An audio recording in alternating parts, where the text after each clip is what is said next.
Si le enseño al país los chats entre el presidente de la República y yo, dice Andrea Robo en esta carta al país, chats en los que informo de la crisis energética. Si les pruebo cómo insistí en hacerlo público para que la ciudadanía esté preparada y poder controlar los racionamientos.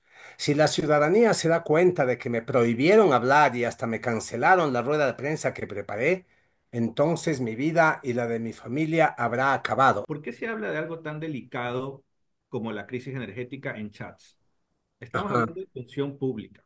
Incluso en la función privada, cuando uno habla de temas tan delicados, uno lo pone en un oficio, uno lo pone en un correo, para que quede constancia incluso de que tú como funcionario, tú como gerente de una empresa, has informado de esta novedad a tu superior y que si, bueno, si tu superior no toma una decisión sobre eso, pues tú cumpliste con tu labor de hacerlo, ¿no? ¿Por qué se habla de chats? Seguiremos esperando la mejoría de Martín y yo mientras tanto desempolvaré la carabina matagallaretas de mi abuelo esperando los drones de Michele Sensi Contugi. Esto es Politizados. Una tertulia de Diario Expreso sobre actualidad y política. Yo soy Martín Payares. Yo soy Roberto Aguilar y arrancamos ahora. Seguimos extrañando a Martín Pallares, que sigue enfermito. Seguimos haciendo votos por su recuperación.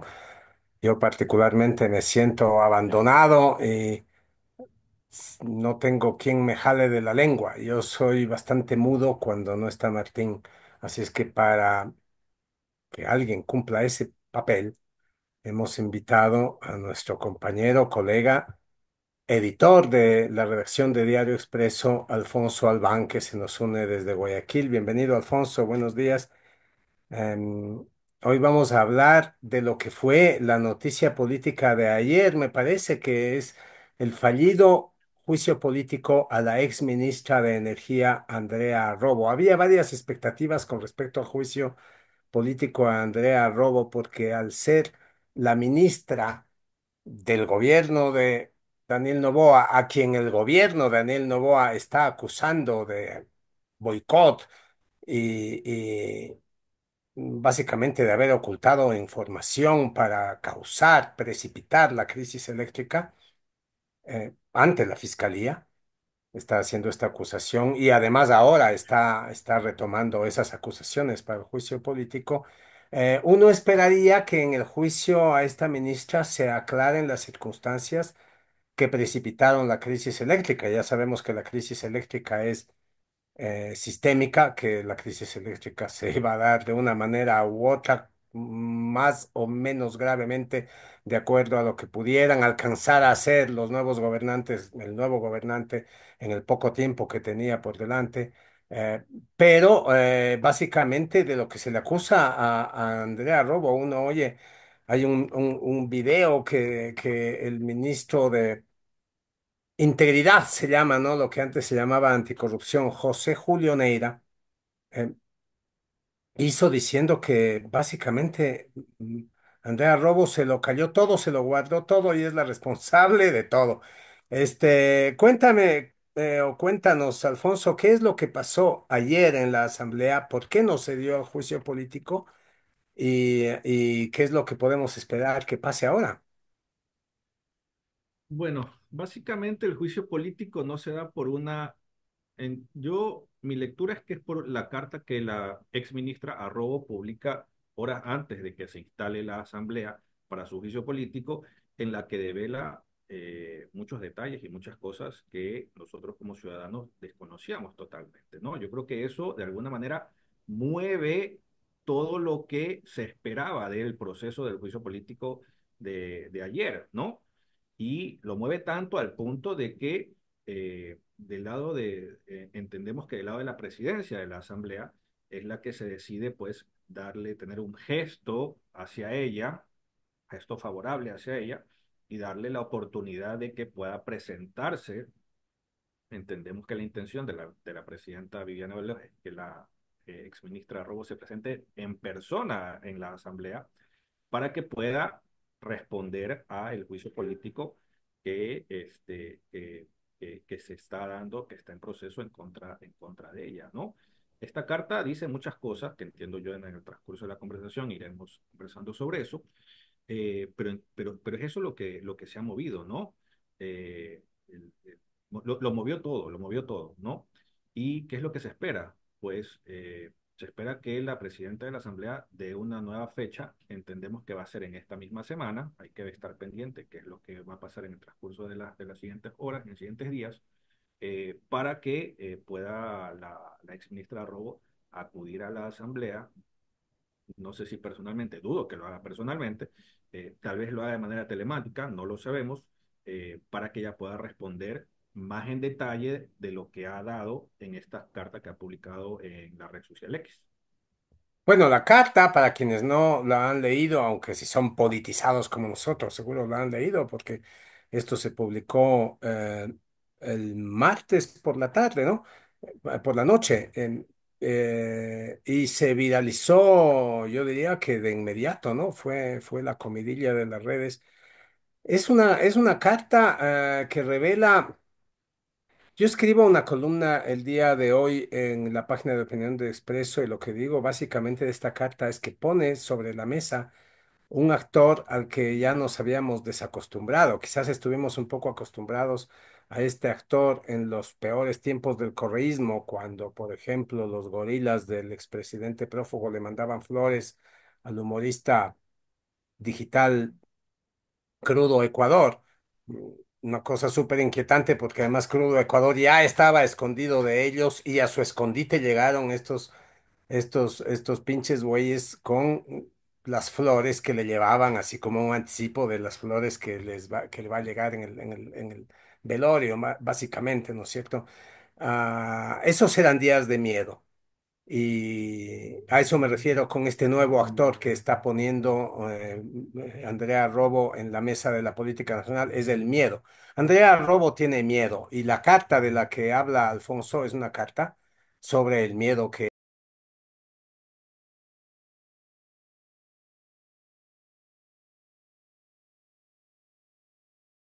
le acusan básicamente de haber guardado información y ella dice, por ejemplo, tener chats. Si le enseño al país los chats entre el presidente de la República y yo, dice Andrea Robo en esta carta al país. Chats en los que informo de la crisis energética. Si les pruebo cómo insistí en hacerlo público para que la ciudadanía esté preparada y poder controlar los racionamientos. Si la ciudadanía se da cuenta de que me prohibieron hablar y hasta me cancelaron la rueda de prensa que preparé, entonces mi vida y la de mi familia habrá acabado. Esto básicamente con más detalles, con menos color. Esto es lo que básicamente dice Andrea Robo a lo largo de la carta. Tengo mucha información, tengo pruebas, pero no las puedo presentar porque en cuanto las presente, mi vida habrá acabado. Ella incluso está hablando de represalias propias de la dictadura de Maduro, ¿no? Hemos escuchado la semana pasada lo que la dictadura de Maduro hacía en la casa de la mamá de María Corina Machado. Bueno, ahora Andrea Robo dice estar siendo objeto de retaliaciones parecidas. Dice que los drones sobrevuelan su casa, dice que los patrulleros están hostigando a su familia, que uniformados han intentado entrar en la casa de la abuela, cosas así. ¿Te parece esto verosímil, Alfonso? ¿Crees que algo de eso es verdad? Mira, yo no voy a poner en tela de duda el temor ni el miedo que tiene la ex ministra Arroyo. O sea, claramente cuando uno lee la carta, uno nota en sus palabras, uno nota temor, uno nota miedo, ¿no? Y los detalles que da no son detalles menores, ¿no? Habla de drones, habla de que lo que tú describes, ¿no? Que intentaron, me parece, ingresar a la casa de la abuela o estuvieron resguardando la casa de un familiar de ella. No creo que ella llegue al punto de involucrar a su familia si no fuera cierto, ¿no? Ujú. Entonces, partiendo por ahí, no voy a poner en tela de duda el miedo que ella tiene, ¿no? Lo que, evidentemente, ella lo explica ahí, no he dicho ni he presentado las pruebas por temor, ¿no? Por este miedo que de alguna manera la embarga a ella y ha decidido en este momento decirlo, ¿no? Lo que a mí sí me causa un poco de duda incluso te diría como ciudadano, cierta molestia, ¿no? Es el trato un poco, incluso hasta, ¿cómo decirlo? Telenovelesco de este tipo de cosas, de temas y de situaciones muy importantes para el país, ¿no? Sucede algo, estamos en medio de un juicio político y resulta que justamente el día del juicio político, horas antes del juicio político, ella saca su Sí, carta.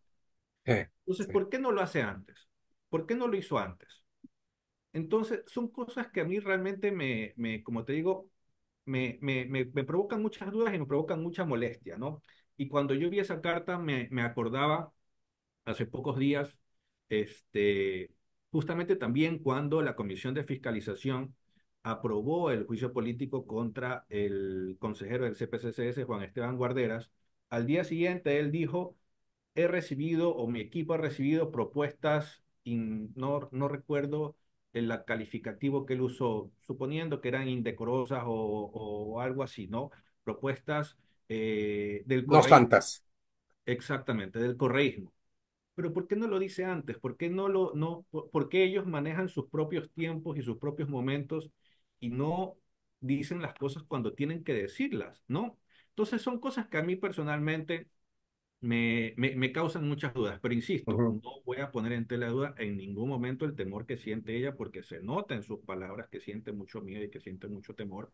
No creo que sea para menos, no creo que sea para menos, tomando en cuenta que si algo tenemos seguro, los ecuatorianos al menos de este año que ha cumplido el presidente Daniel Noboa, es que el presidente Noboa, enemigo que ve enfrente, enemigo que lo hace a un lado, como sea, lo hace a un lado, ¿no? Ya hemos visto muchos ejemplos. Sí. Eh, pero eso, ¿no? Son mis grandes dudas y mi gran molestia es el tema de los tiempos. Ahora, el tema de los tiempos, como bien lo sabía Alfred Hitchcock, de los tiempos depende que esta cosa se convierta o no en una película de suspenso, ¿no? Y la política nacional es una es una película de suspenso, al menos entendida por sus actores principales. Hay una cosa que a mí se me hace, yo tampoco voy a poner en duda el miedo de de la ex ministra Robo. Yo también creo que si ella habla de drones, si habla de hostigamiento por parte de patrulleros y de el asunto de la casa de su abuelo, de su abuela, no es que se lo está inventando. Y además hay cosas que se han filtrado de la manera como se está manejando la administración, incluso conductas abiertamente públicas de los altos personeros de gobierno, con el presidente de la República por delante, que nos hacen pensar que todas esas cosas son ciertas, ¿verdad?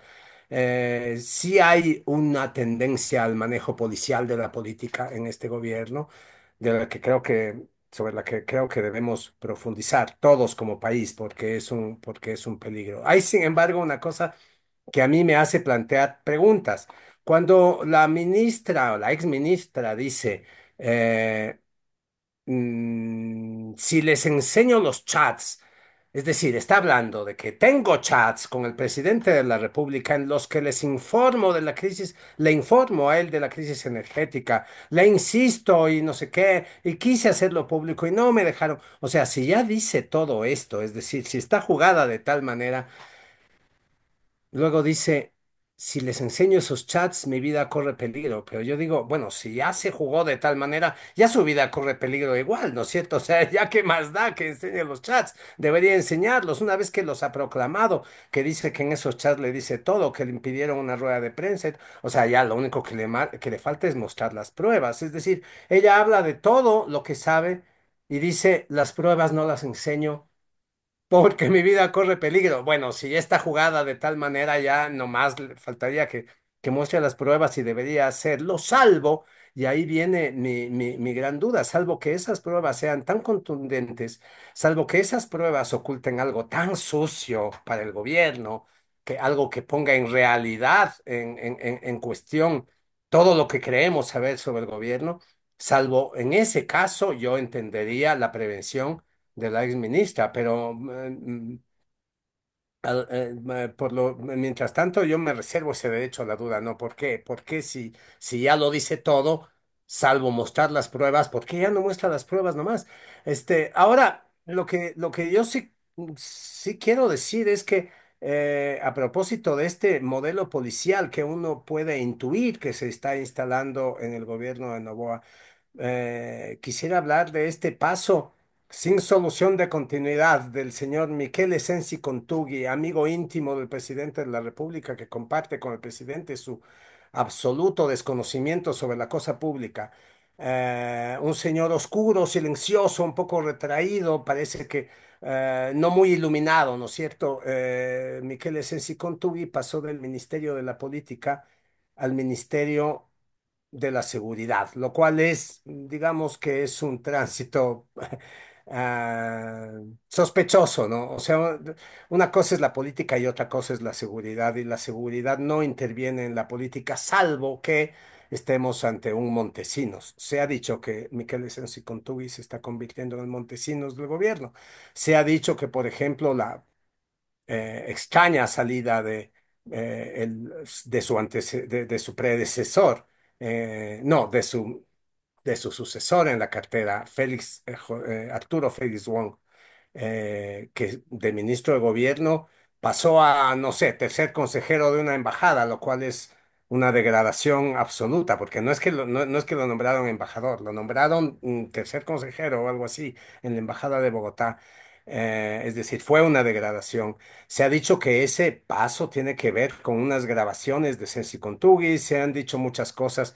Am, el hecho es que hay un manejo, o es lo que uno puede pensar cuando mira a Sensi Kontugui a cargo de la inteligencia, un manejo policial de la política. Es decir, hay un aparato de inteligencia que, como en los peores tiempos del correísmo, está destinado a hacer un monitoreo y una presión y una persecución y un espionaje de la política. Y eso no se espera de un aparato de inteligencia de un gobierno que debería estar persiguiendo a Fito, ¿no? O sea, el señor Sensi Kontugui quizás debería estar persiguiendo a Fito en vez de mandarle drones a la exministra de Energía. Pero bueno, ¿qué va a pasar con el juicio político, Alfonso? ¿Qué es lo que dijo exactamente la presidenta de la Asamblea, Viviana Veloz? A ver, bueno, antes de eso, quería hacer un comentario con respecto a lo que tú decías de los chats y por qué no, por qué ella no los enseña, ¿no? Cuando yo leía justamente esa frase, yo decía, ¿por qué se habla de algo tan delicado como la crisis energética en chats? Estamos Ajá. hablando de función pública. Incluso en la función privada, cuando uno habla de temas tan delicados, uno lo pone en un oficio, uno lo pone en un correo, para que quede constancia incluso de que tú como funcionario, tú como gerente de una empresa, has informado de esta novedad a tu superior y que si, bueno, si tu superior no toma una decisión sobre eso, pues tú cumpliste con tu labor de hacerlo, ¿no?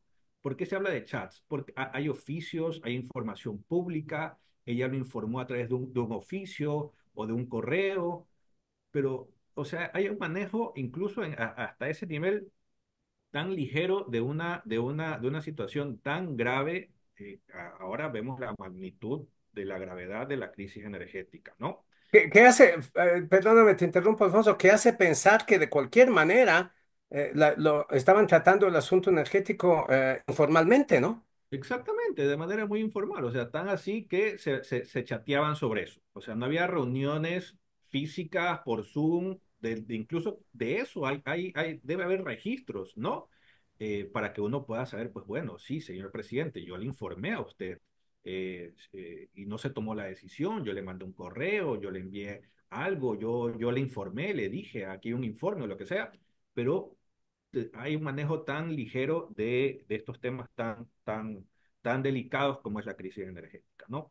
Sobre lo que mencionabas del tema del señor Sensi Kontugui, pues bueno, creo yo que desde que se crean este tipo de centros de inteligencia y todo eso bajo manejo político, siempre va a haber estas dudas de que hay un manejo mucho más que técnico, mucho más técnico, mucho más político que técnico de la inteligencia, ya sea militar, inteligencia policial, etcétera, etcétera, ¿no? Empezando porque esta persona que ya sea presidente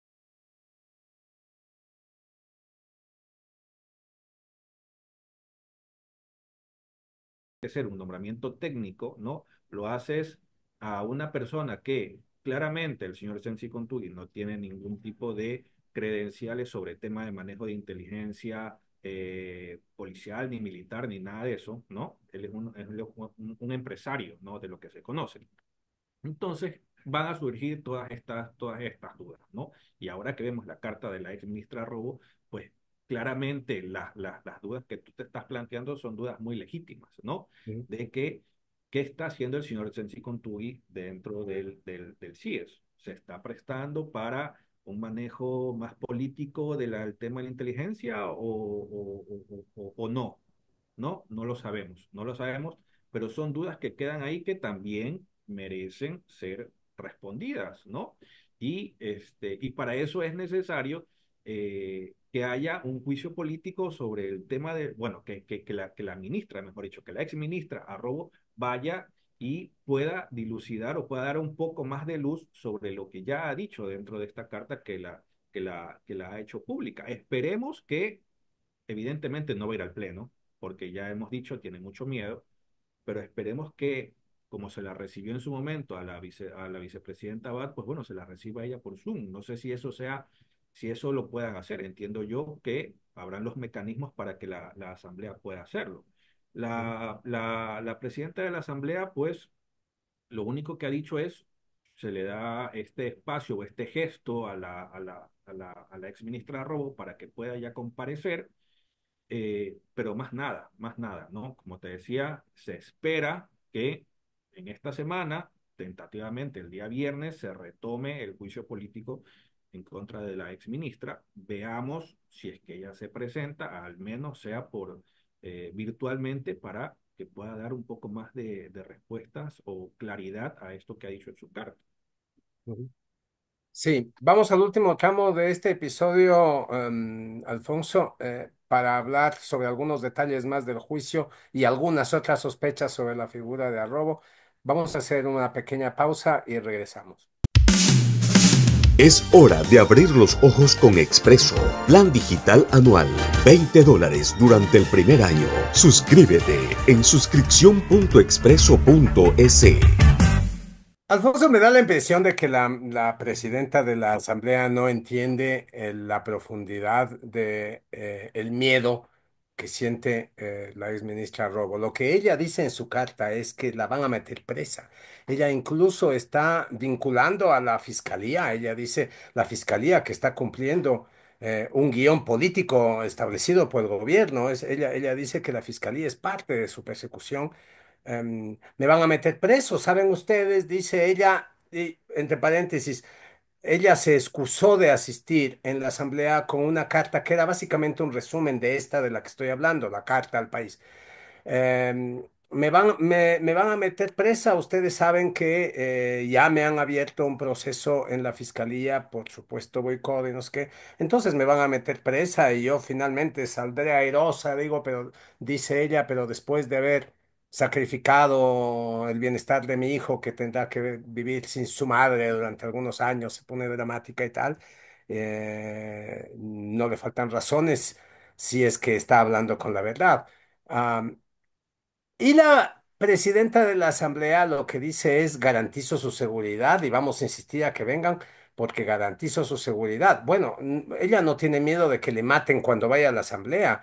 Al Robo de lo que tiene miedo es de que le metan presa por usar toda la información que sabe, que dice saber y que dice tener documentada. Entonces, tan difícil es que ella vaya como que se presente por Zoom. Ella lo que pide es que lean todos los documentos técnicos que ella envió a la comisión. Ella pide que en el pleno se lean esos documentos y que sobre esa base se decidan y que no cuenten con ella para el juicio, que ella no va a asomar de ninguna manera. La presidenta Viviana Veloz no entiende la profundidad de ese miedo, piensa que Arrobo tiene miedo por su seguridad cuando vaya allá. No, no es así. Ella teme que le metan presa. Pero aquí hay un punto adicional, Alfonso. Escuchábamos a la ministra agarrarse de este tema de que la fiscal está conchavada con el gobierno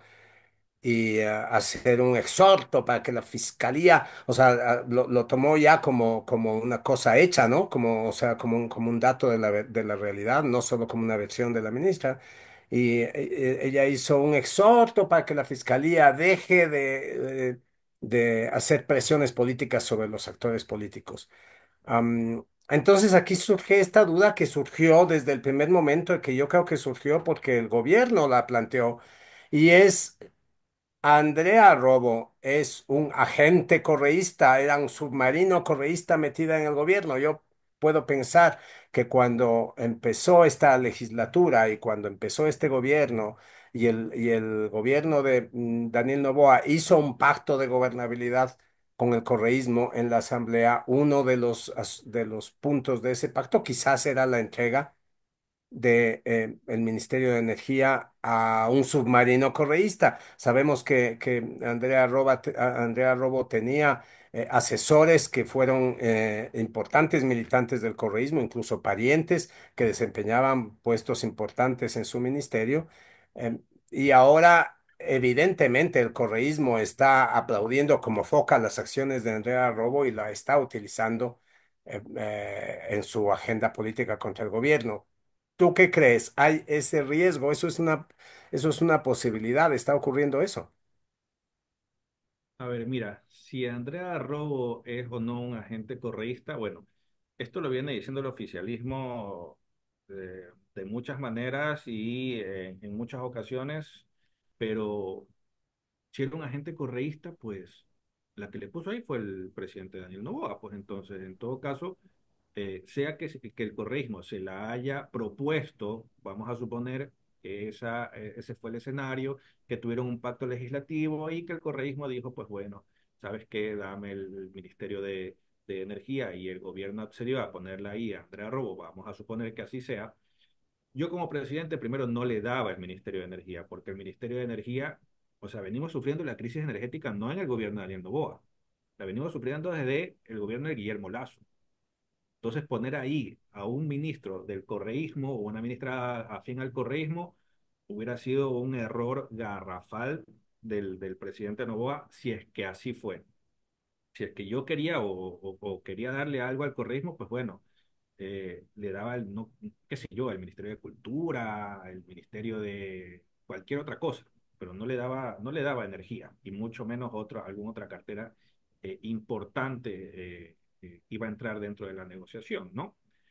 Pero, insisto, si es que la ex ministra era una especie de espía correísta, por decirlo de alguna manera, por llamarlo de alguna manera, pues bueno, el presidente tiene que hacerse cargo de su decisión, ¿no? Fue su Ujú. decisión, él la puso ahí, bueno, pues hágase cargo de eso, ¿no? Asuma la responsabilidad, como tiene que asumir la responsabilidad de haberla puesto a la vicepresidenta Verónica Abad dentro de su papeleta, pues bueno, asuma la responsabilidad de la elección de la ministra Andrea Robo, ¿no? Entonces, pero aquí no vemos ni siquiera un mea culpa de decir, bueno, sí, nos equivocamos, fue un error haberla puesta a ella. No, ni siquiera eso, simplemente se la chantan, le dan un calificativo de correísta sin decir nada más más allá de eso y nadie asume la responsabilidad de eso. Entonces, este, sí debería haber en algún momento, el gobierno debería hacer un mea culpa y decir, pues bueno, nos equivocamos en esa elección y ya está, pues no. Para la próxima vez, pues bueno, tengan un criterio un poco más amplio, más técnico para elegir a los ministros que ponen en carteras importantes como es la cartera de energía, ¿no? Ujú. Bueno, ya para terminar, lo único que quisiera decir es que efectivamente entre las pruebas de descargo aportadas por Andrea Robo ante la Comisión de Fiscalización, yo creo que sí quedó claro que ella advirtió al gobierno sobre la crisis que se venía.